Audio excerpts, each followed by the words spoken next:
Përshëndetje të dashur miqtë e mi, përshëndetje të dashur ndjekës. Ja ku po ritakohemi sërish me mua Tirona Lilin, pikërisht tu në kanalin Monitor TV, për të ndarë me ju lajmet edhe ngjarjet më të fundit. Në fakt kam patur shumë komente, Tiron komentohe Selinën, komentohe Gimbon, çfarë po ndodh me çiftin, çfarë po ndodh me marrëdhënien e tyre. Marrëdhënia e Selinës edhe Gimbos po shkon drejt më së mirës. Ndryshe nga personazhet e tjerë, të cilët janë fokusuar tashmë te sukseset e tyre, Selina dhe Gimbo kanë përzgjedhur që të ndjekin rrugën e tyre të dashurisë. Pikërisht këto muaj të verës, ashtu siç në fakt edhe Selina premtoi në intervista, do t'ja kushtonin vetes së tyre, do t'ja kushtonin dashurisë së tyre, do t'ja kushtonin lumturisë së tyre. Do me thënë, do t'ja kushtonin njohjes më shumë. Me patjetër që duhet njohje, sepse unë mendoj që çdo çift njihet çdo ditë e më tepër, çdo çift njihet çdo vit e më shumë.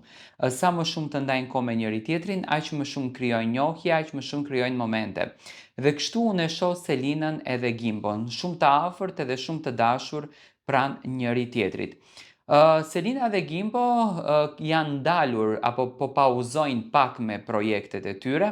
Nuk është se kanë sjell më projekte, do me thënë DJ ishte projekti i realizuar bashkarisht, që pati një sukses të jashtëzakonshëm, u mirëprit shumë bukur nga publiku, kanë përzgjedhur që të shëtisin sa më shumë dhe të ndajnë momentet e tyre nga momentet private. E shoh Selinën shumë të lumtur, në fakt e shoh Selinën të përmbushur. Unë kam besuar gjithmonë dhe vazhdoj të besoj në dashurinë të Selinës edhe të Gimbos. Më pëlqen, do me thënë, si ndjenjë, më pëlqen si emocion që e kanë ndërtuar dhe e shoh që kjo marrëdhënie, kjo lidhje vërtet ka një të ardhme të bukur dhe këtu ka një diçka përtej thjesht njohjes. Tani shumica nga publiku më kanë pyetur Tiron si mendon, a do të kemi një dasëm këtë vit nga Selina dhe nga Gimbo?